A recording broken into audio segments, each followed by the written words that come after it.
Hello বন্ধুরা, আমি সুজাতা। তো দেখো, আজকের আমার ব্রেকফাস্টটা তোমাদেরকে দেখাই। আমি আজকে ব্রেকফাস্টে চাউমিন বানিয়েছি। আর কি কি দিয়েছি জানো? এখন শীতের সময় মানে এই সবজি সেই সবজি দিয়ে তোমরা যেরকমই বানিয়ে খাও না কেন ভালো লাগে শীতের সবজি। ফুলকপি দিয়েছি, আলু দিয়েছি, একটু বাঁধাকপি কুচিয়ে দিয়েছি, আর দিয়েছি পেঁয়াজ, আর সোয়া সস দিয়েছি বলে একটু এরকম কালার হয়েছে। সবজি দিয়েছি বলে একটু সোয়া সসও দিয়েছি। আর তার সাথে আছে ডিম সিদ্ধ।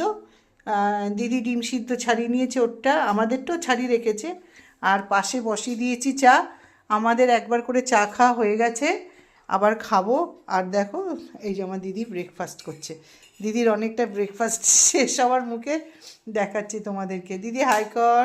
হাই বন্ধুরা। হ্যাঁ, তো চলো আমরাও ব্রেকফাস্ট করে নিই, তোমাদের দাদাকে দিই, চা খাই। শীতের সময় বারবার চা খেতে